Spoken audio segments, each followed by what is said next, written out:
This is Julius Caesar by Colin Hall, and I'll be covering the effects that he had on Roman literature and on Western literature. Alright, so a basic Caesar overview is he was a high Roman general and statesman, one of the highest Romans of all time. People really respected him. He was also a very distinguished writer of Latin prose. Many of his creations are still studied today, and he's considered to be one of the best orators of Rome during his lifetime and during the history of Rome.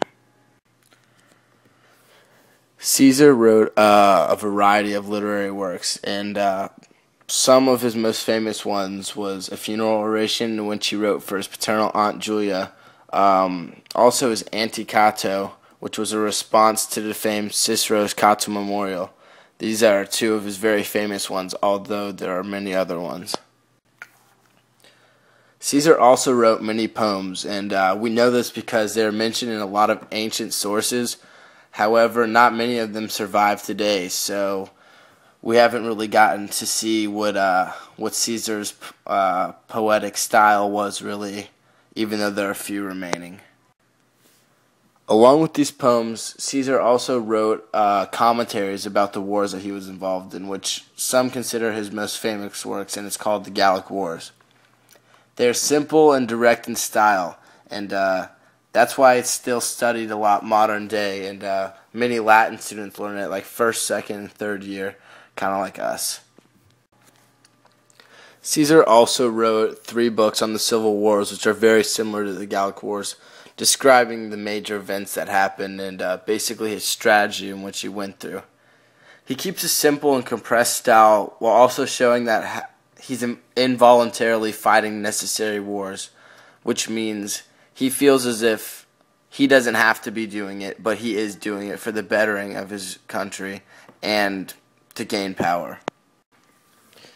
Caesar has had many contributions on Rome, and not only Rome, but the world in general. But his literary works are very highly esteemed.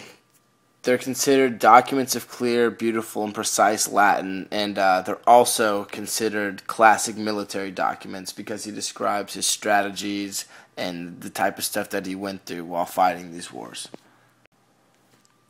Caesar had a lot of influence over the Roman people.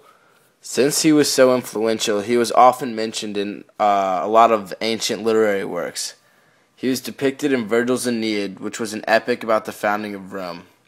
He's also a character in Lucan's Pharsalia, which was an epic based on Caesar's civil wars. This time period in specific is considered by a lot of people to be a golden age of historical literature. Unfortunately, a good amount of Caesar's formal literature has been lost over time, but we are left with a few specific masterpieces which are highly respected. Much of the literature, which was also considered to be golden at this time, was based off of many of Caesar's actions, so that's why he's considered to have a very big influence on the Roman culture and people and literature. Not only did Caesar influence Rome, but he had a huge impact on Western literature. The world's famous Shakespeare even wrote a play on Caesar himself. It goes through the last few days of his life and his tragic assassination by his friends, his own people. The play is now viewed as a priceless piece of literature and is still read by many people today and studied in many schools.